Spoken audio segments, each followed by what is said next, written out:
Alright guys, we are back for another Dokkan Battle video. So Sub-EZAs, Sub-EZAs, Sub-EZAs. That is what we are here to talk about today. Misaka creates these kind of like nice charts, or I guess whatever we want to call it, which can kind of display like useful information, right? Like characters to still EZA and stuff like that.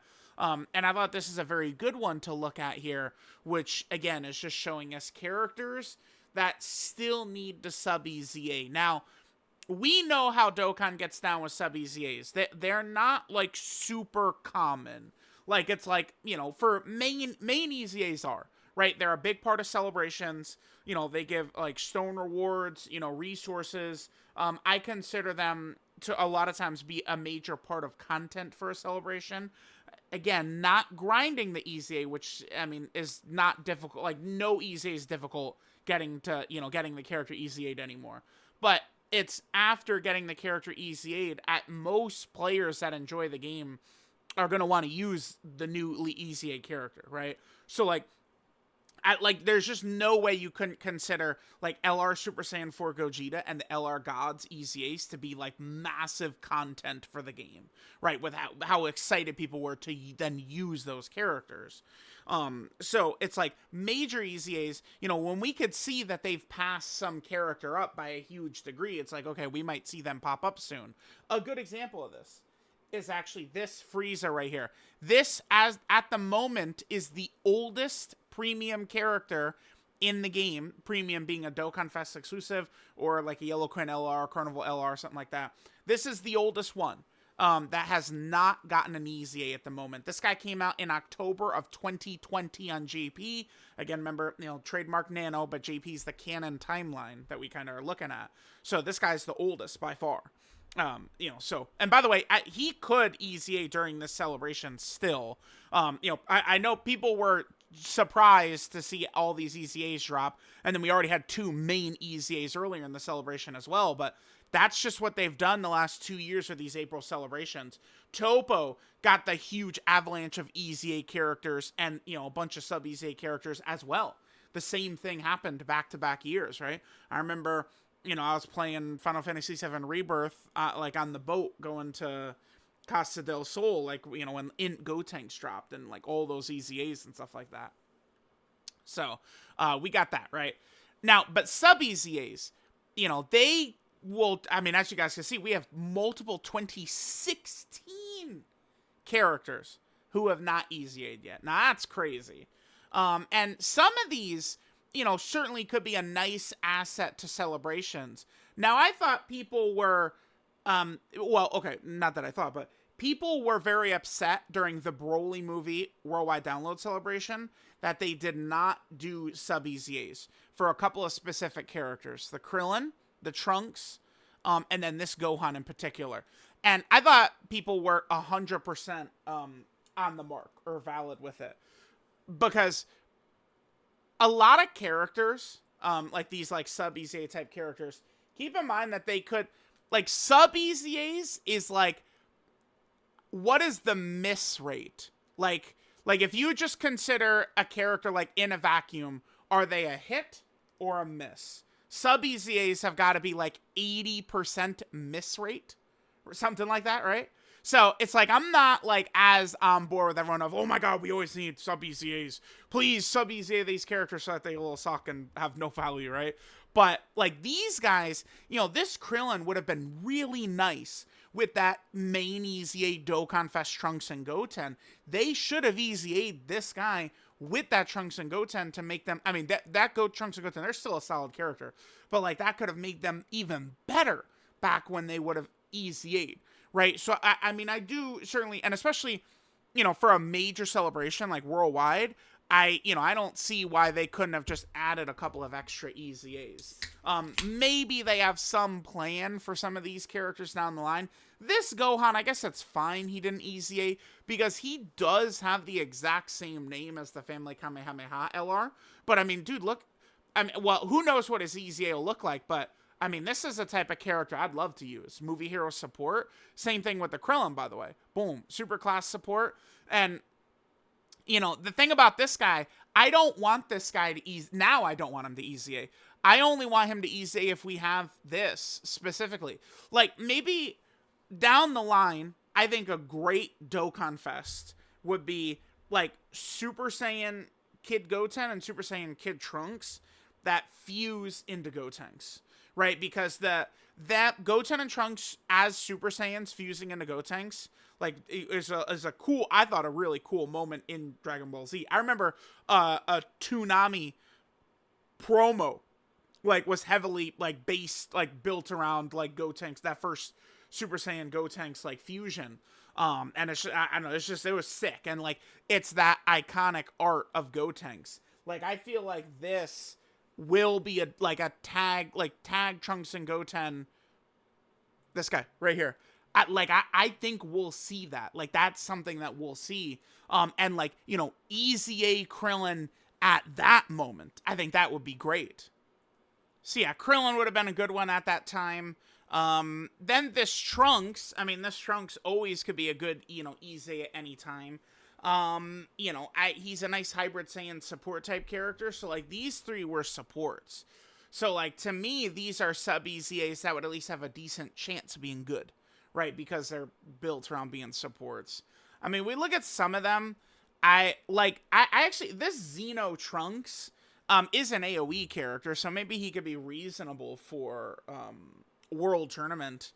I would probably still say the Metal Cooler movie STR Piccolo is probably one of the best Sub-EZAs ever.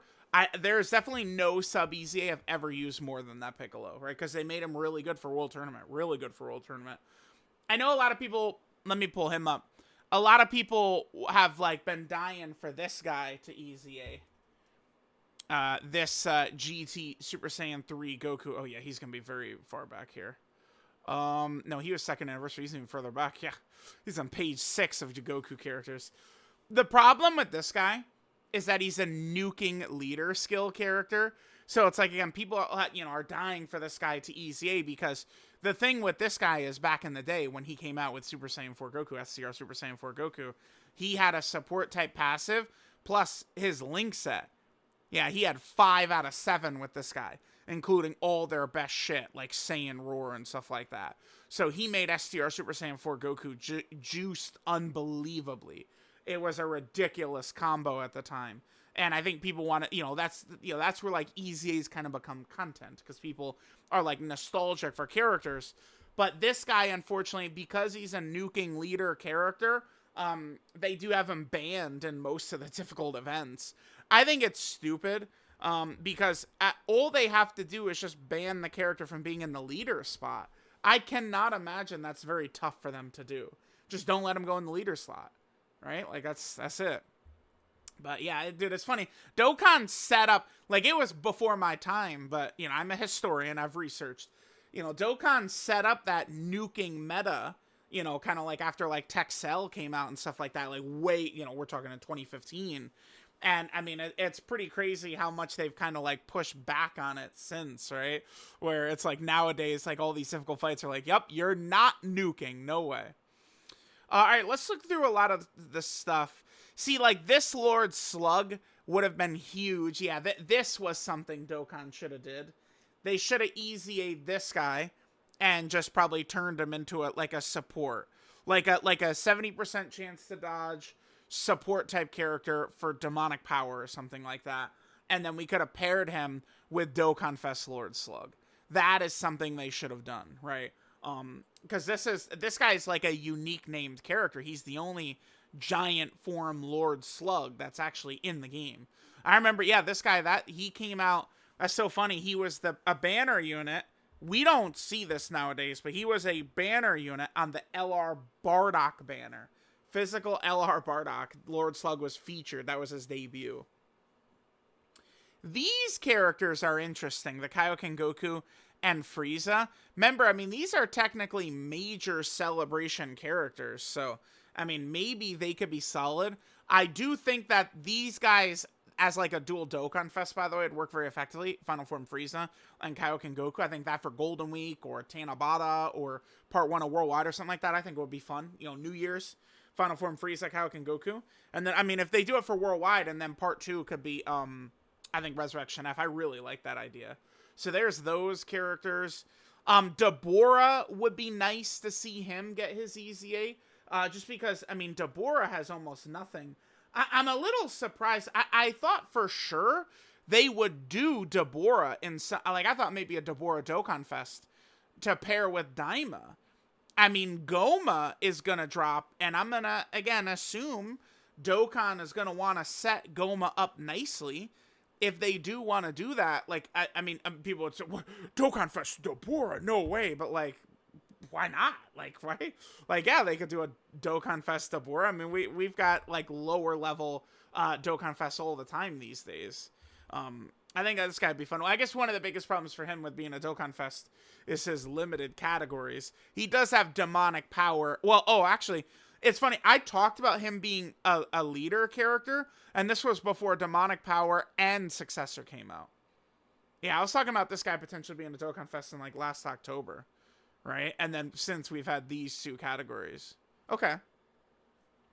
Although, I mean, Successors, it's an interesting mix. But yeah, demonic power. I'm gonna assume they're gonna keep building this up, but we'll see. We'll see how that's gonna look.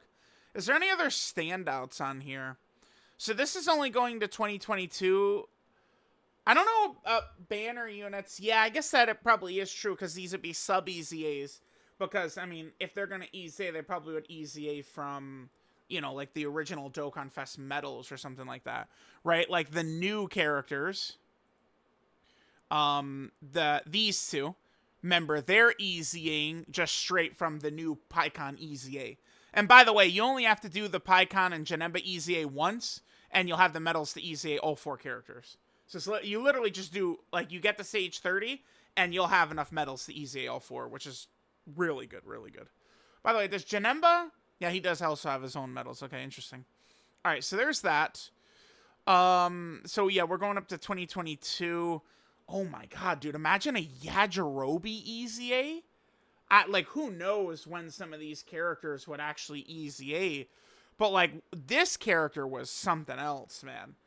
Yeah, dude, imagine him EZAing. Oh my god. This guy, he was so crazy.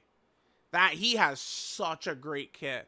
And then he's got that active skill Senzu Bean as well. Yeah, we're starting to get into some fun characters here. Android 8, Hachan. I mean, honestly, Dreadful, like, Kid Goku's team is not that bad, but he would have made for a really good EZA for Saiyan Day. Like, if they would have just EZA'd him at the same time as Path to Power Kid Goku, this guy could be really good. See, again, there's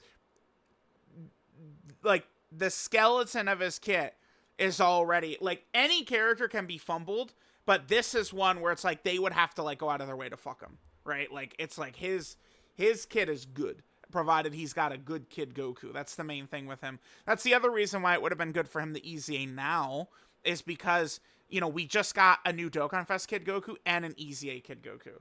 So, like, now would have been the perfect time, and I guess they did miss that window. I mean, he could EZA in the next, like, 2 months, something like that. It'd be fine. Oh my god, Chilai. Oh, well, I mean, wait. Chilai is different, though. Chilai and Fasha are different because we know exactly when they are EZAing. They're EZAing, like, August 10th, right? In that Peppy Gal's time slot. Like, that's exactly where they're going to EZA. So we don't really need to focus on, but yeah, like, Fasha and Chilai are going to be so crazy. Oh, this guy. This Frieza. Yeah, some of these characters, if they timely EZA them, can be effective. This guy.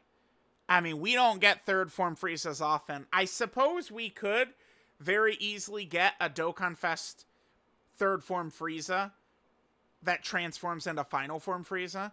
I mean, think about all of those Frieza transformations. They are not in Dokkan. Frieza going second form, third form, and final form are just not in Dokkan. Him going full power is mostly not as well. It's just this is the closest we have. But, I mean, that's not really, right? Yeah, like they could. So like all of the Namek Frieza like transformations are still unused. So there's that. Garlic Jr. could be massive. Oh my god, yeah, Garlic Jr. Because remember, Garlic Jr. is a Big Bad Boss's character with a Great Link set, and he's a support. So like, well, okay, but Great Link set even besides Big Bad Bosses. Things like Metamorphosis, Thirst for Conquest, Nightmare, Fierce Battle, right? And he's a villain support. Like, this guy could be really good. Really solid. Right? Again, toss him 70% dodge and guard or something like that. Like, he could be good. They could cook with this guy. I mean, I think easily maybe like a Dokkanfests Garlic Jr. from the movie that transforms into Super Garlic Jr. and then also EZA this guy at the same time, and boom, we're cooking. Right? Like, they could do stuff like that, but, you know, a lot of times they don't seem to... I already talked about the fail rate, right? Like, Sub-EZAs have like an 80% fail rate or whatever it is. Any other interesting units to talk about? I mean, you know, like Mira could be fun. You know, Kabito Kai right here was really good in Super Battle Road back in the day. I mean, certainly they could probably be interesting. Bergamo was actually, he was so good when he got his Dokkan Awakening that it actually makes him like a popular character right now. Like Bergamo is a character that would easy, and I think people would actually be legitimately very hyped. I mean, because, dude, it's easy to tell. We just go to my videos, and let's just go popular, and then Bergamo is in the top. He's 7. Like, isn't that not insane? They broke the game. Bergamo is number 1. Yeah, Bergamo is so silly. Oh my god, dude. Could you imagine Bergamo in the festival? Oh, dude. They give him, like, attack or something. Well, I mean, they would have to get rid of this. And then give him attack or something. Dangerous Triangle. Dude, when are we going to get the Dangerous Triangle Yellow Coin LR? Bergamo, Lavender, and Basil. Legends has all 3 of them as individual characters. I think it's time for Dokkan to respect them as well. Bergamo Dokkanfest. By the way, Bergamo got fucked too. He's not on Super Bosses. I feel like he kind of could have been. I like Bergamo. Wolfman, that's cool. You know, it's fine.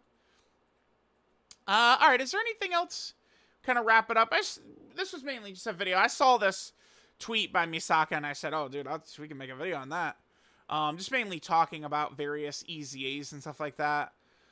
I mean, there are some characters that certainly could be exciting. I did highlight a lot of the major ones, though. You know, like this Piccolo is one of the worst characters ever released. Would they actually make him good? Who knows? This Nova probably is the, like, I mean, banning units are on a lower level, but, like, this Nova, like, he has, like, the worst design ever. Tech Raditz was pretty good for Super Battle Road. You know, Raditz is now a popular character because of how bad Physical Raditz was. So, like, there would be excitement if this guy EZA'd, right? So, I don't know. Let me know what you guys think about Sub-EZAs. Let me know what Sub-EZAs you guys would like to see become very, very good.